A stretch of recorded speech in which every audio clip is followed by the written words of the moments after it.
اعوذ باللہ من الشیطان الرجیم بسم اللہ الرحمن الرحیم۔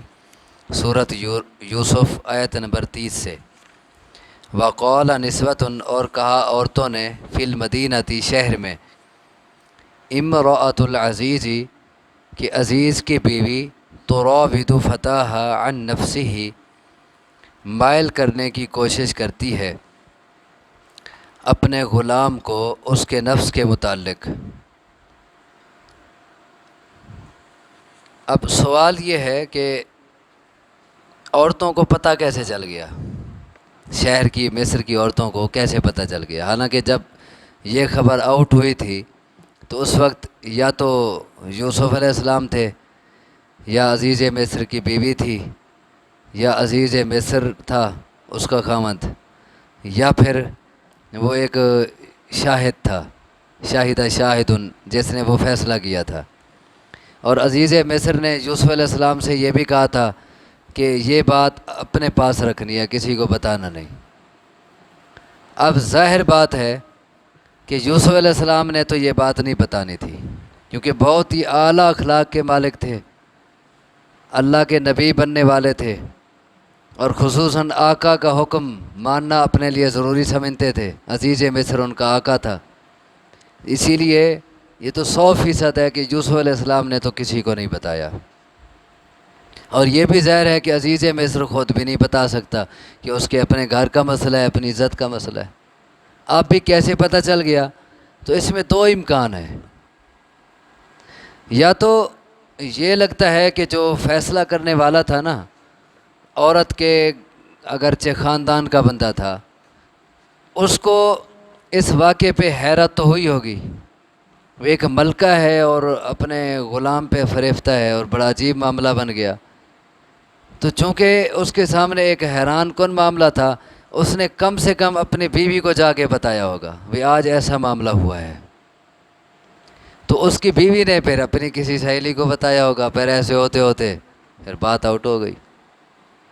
یا پھر یہ بھی ممکن ہے کہ عزیز مصر کی بیوی نے اپنی کسی خاص سہیلی کو بتایا ہو کہ میں فلاں سے محبت کرتی ہوں، یا جیسے ہوتا ہے، اب اس نے اپنی کسی سہیلی کو بتایا ہو اور اس طرح بات نکل گئی ہو۔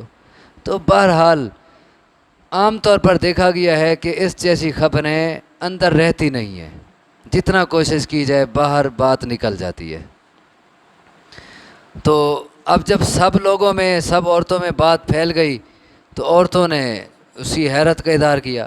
وقال نسوۃ، اور کہا عورتوں نے، فی المدینتی شہر میں، کیا کہا؟ امرأۃ العزیز، کہ عزیز مصر کی بیوی، تراود، مائل کرنے کی کوشش کرتی ہے، فتاہا، اپنے غلام کو، عن نفسی، اس کے نفس کے متعلق، قد شغفہا حبا، تحقیق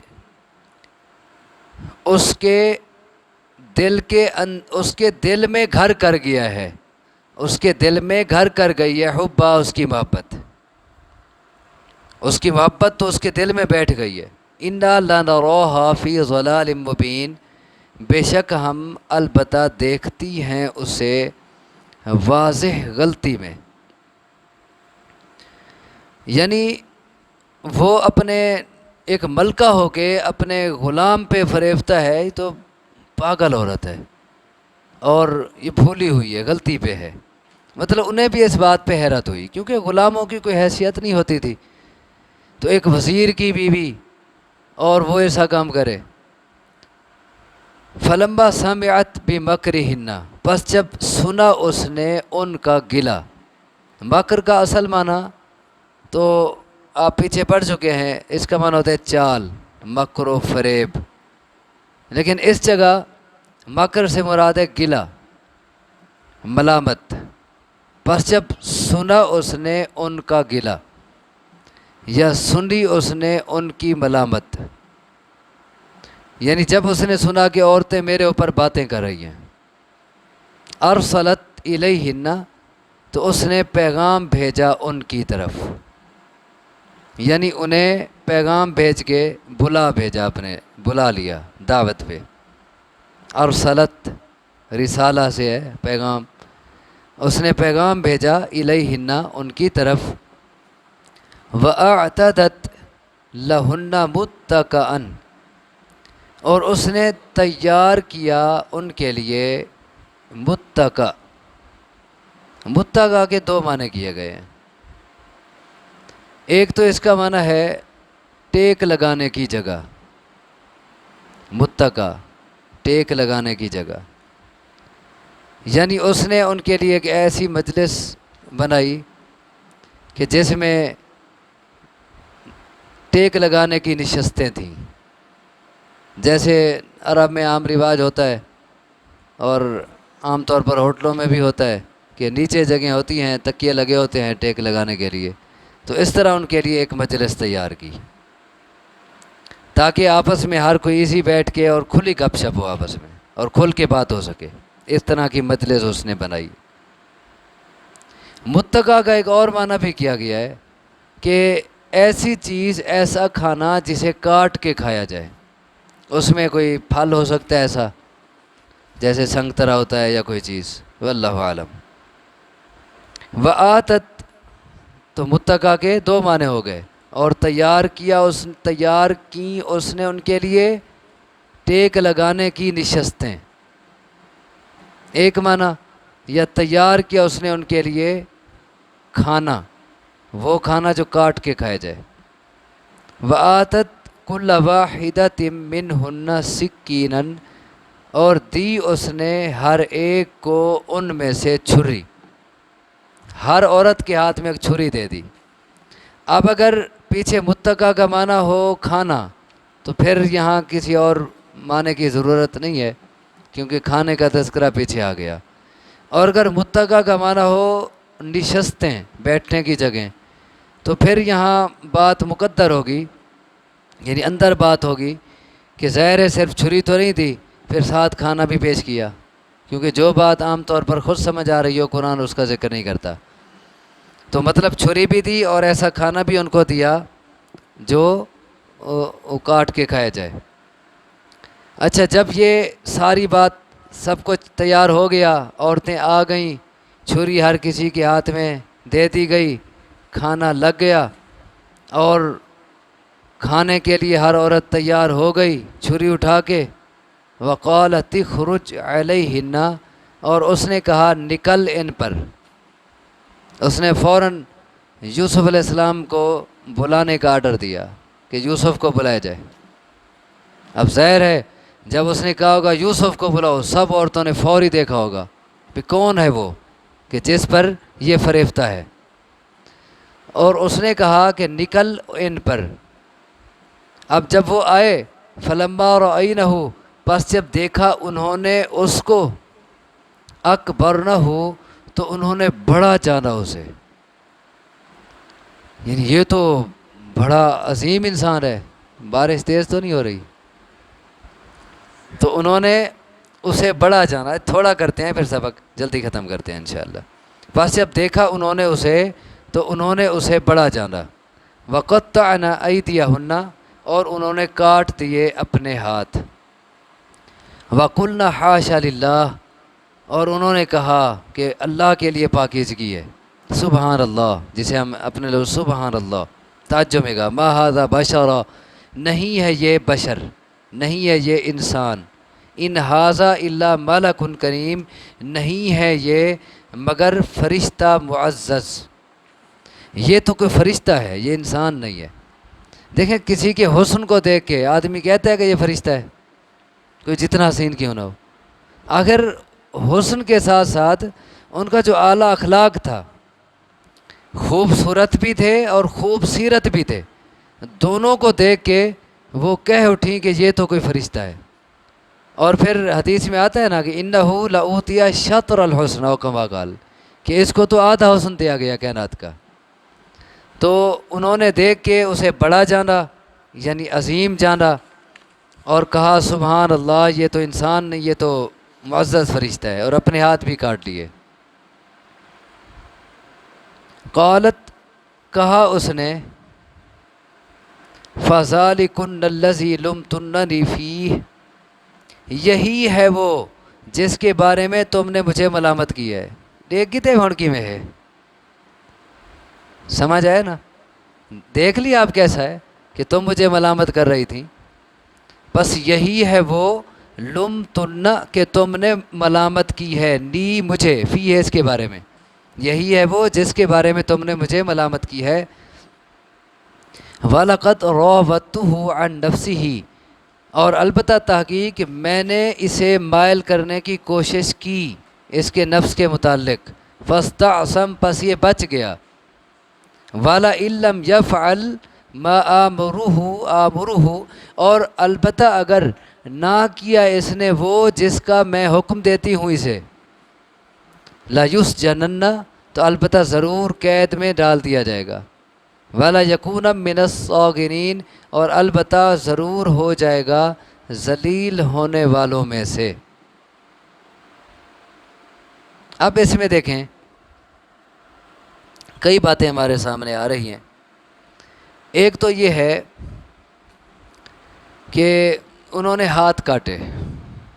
بعض لوگ تو کہتے ہیں کہ وہ دیکھتے ہی مدہوش ہو گئیں اور انہیں اپنا ہوش نہ رہا، اسی لیے انہیں نہ پتہ لگا بھئی چھری پھل پہ چل رہی ہے یا ہاتھ پہ چل رہی ہے.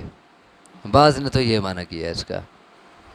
لیکن ہمارے اساتذہ کرام نے جو جس معنی کو ترجیح دی ہے وہ اور معنی ہے، جس کے قرائن بھی یہاں کئی آپ کو ملیں گے. وہ یہ ہے کہ ان کے ہاتھ خود نہیں کٹ گئے، بلکہ انہوں نے جان کے ہاتھ کاٹے. کیونکہ ایک تو قطعنا کا لفظ بتا رہا ہے. اگر ہوتا نا ان کے ہاتھ کٹ گئے، یہ معنی ہوتا اردو میں جیسے ہوتا ہے، پھر لفظ اور ہوتا، اس کے لیے تقطع کا لفظ سیگا آتا ہے. یہ قطع، یہ اور سیگا ہے. یہ قطعنا کا معنی ہوتا ہے خود کاٹنا. انہوں نے کاٹ دیے، خود کاٹے. اور کیوں کاٹے؟ اصل میں وہ عورتیں مصر کی ساری اخلاقی طور پر ٹھیک نہیں تھیں. جیسے عزیز مصر کی بیوی تھی، ویسے مصر کی ساری شاہی خاندان کی عورتیں، ساری جن کو دعوت دی گئی، کوئی عام عورتیں تو نہیں تھیں. ساری وزیروں کی بیویاں ہیں، مشیروں کی بیویاں ہیں، بڑے بڑے عہدیداروں کی بیویاں ہیں. تو سارے یعنی سرکاری شاہی گھرانے کی ہیں، اور سب اخلاقی طور پر ٹھیک نہیں تھیں. اس کا ایک کرینہ پیچھے بھی آیا ہے کہ انہیں عزیز مصر کی بیوی پہ جو اعتراض تھا، وہ اعتراض اس کے عشق پہ نہیں تھا. اعتراض یہ تھا کہ اس نے عشق کیا کس سے ہے. سمجھے ہو نا؟ یہ اعتراض نہیں تھا کہ یہ کیوں ایسا کرنے لگی ہے. اعتراض یہ تھا کہ اس نوکر پہ فریفتہ ہو گئی ہے. مطلب فریفتہ ہوتی کسی بڑے انسان پہ ہوتی. تو انہوں نے اس کو معیوب نہیں جانا، جیسا کہ ہمارے ہاں آج کل بھی بعض معاشرے ایسے ہیں اس کو معیوب نہیں جانتے. تو انہوں نے اس کو معیوب نہیں جانا. دوسرا، آگے بھی کئی کرینے ایسے آئیں گے جن سے پتہ چلتا ہے کہ انہوں نے خود کاٹا. ان کے کاٹنے کا مقصد یہ تھا کہ ہم ساری تجھ پہ قربان ہیں، تیرے لیے خون دینے کو تیار ہیں. یہ مقصد تھا. اس کے قرائن آگے ملیں گے. یعنی گویا دبے لفظوں میں اب سب اسے میل کرنا چاہتی ہیں اپنی طرف.